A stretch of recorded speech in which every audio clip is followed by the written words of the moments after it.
understand a few things, but just before we have them in, let me just get the few thoughts of Adib Saani when it comes to issues of security. Mr. Saani, good afternoon. Let's talk about security and what it is you heard the president say yesterday. Were you impressed at all with issues of security as posited by the president as the real state of the nation? Well, thank you very much for the opportunity. Yeah. Even though it is a state of the nation address, we don't expect the president to be able to holistically cover everything security in the country.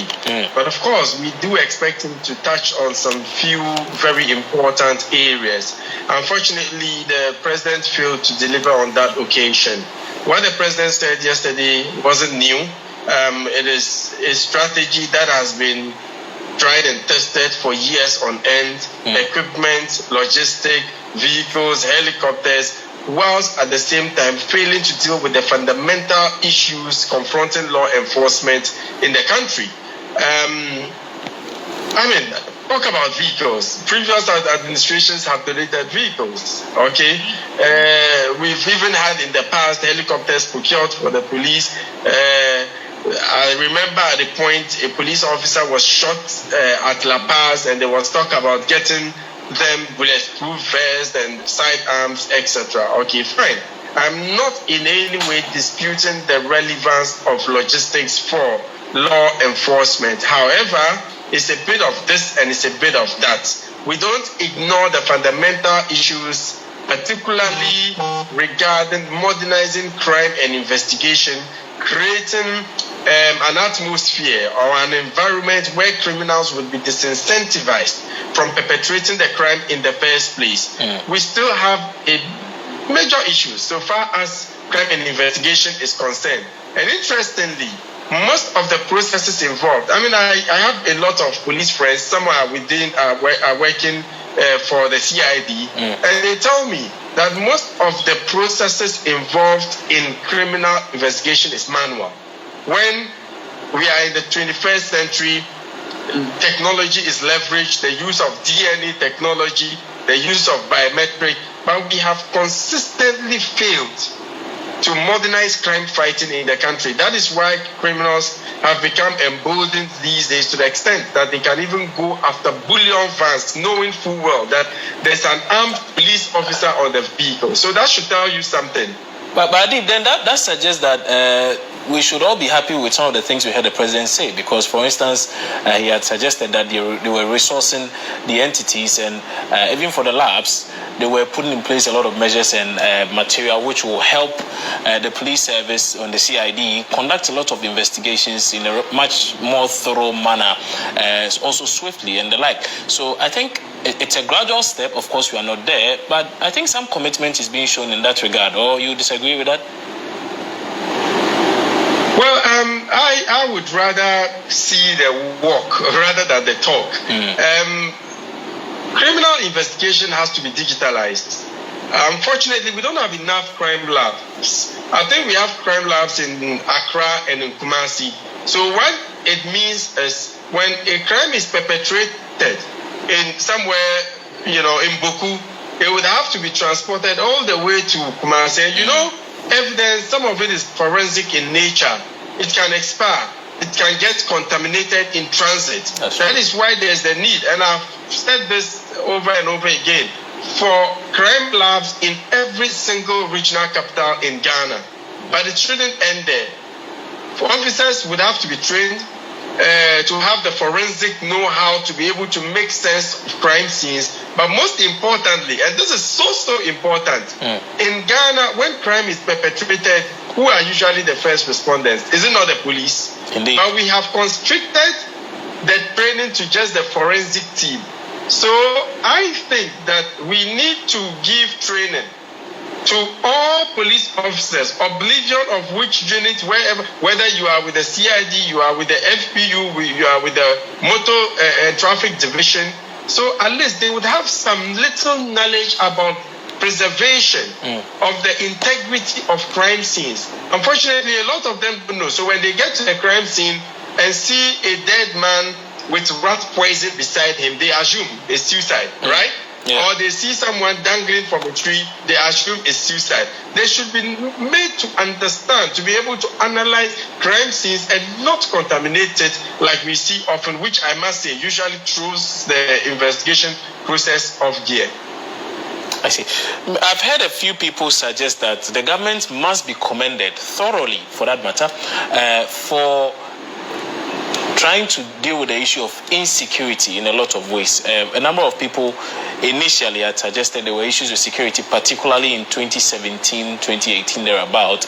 But as of now, many say that the government appears to have done enough to allay the fears of Ghanaians and even foreign nationals resident in Ghana. How would you say the government has done when it comes to the issues of insecurity?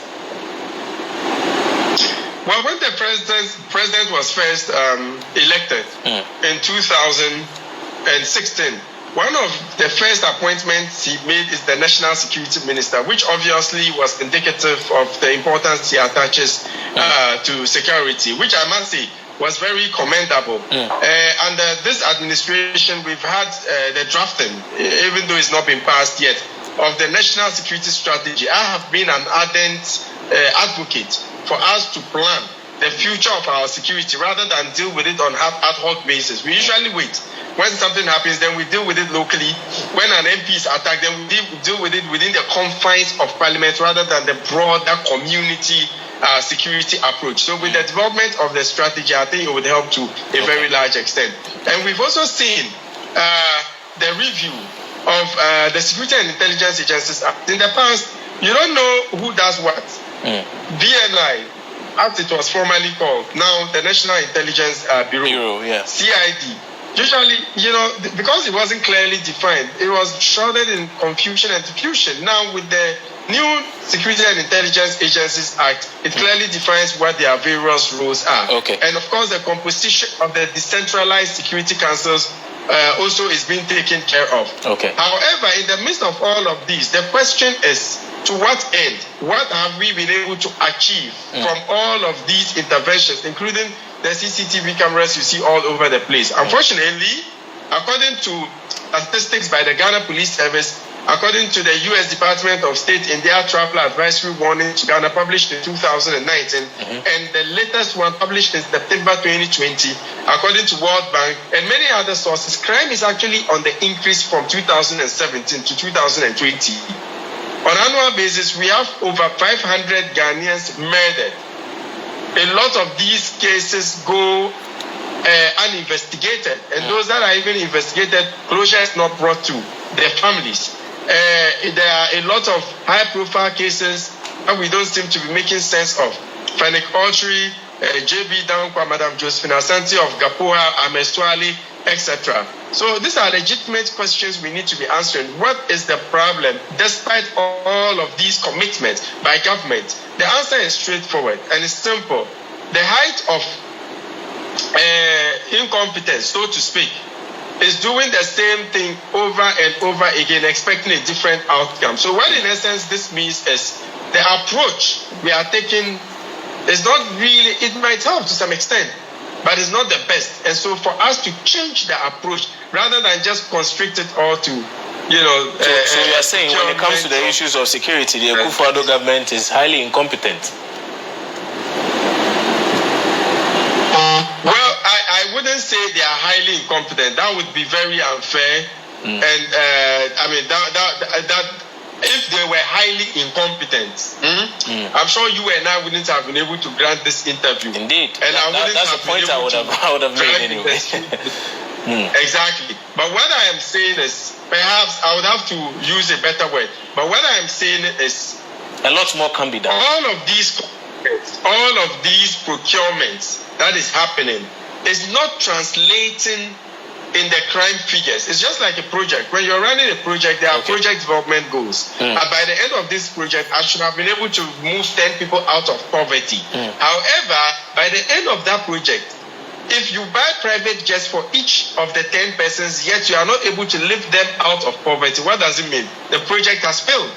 So that means you would have to re-strategize. So I think that we need to re-strategize so far as security is concerned. And I'm particularly excited that we have the new Security and Intelligence Agencies Act, which has streamlined things, and of course the National Security Strategy. And I'm particularly very enthused, very intrigued about all of these because of what is happening in Burkina Faso, the Sahel region, and the attacks we've witnessed in Grand Bassam, Ivory Coast, Benin, and other parts of the West African sub-region. And Ghana remains largely untouched. So how do we safeguard the peace and even make it better going into the future? All lies in re-strategizing. Okay. All right. Many thanks for your time today on the show. And Adib Saani is a foreign policy and security analyst. We're really grateful you took time off to join us in this conversation. Time now for us to focus on the issue of education. And Niamadi, like I mentioned, is a chartered management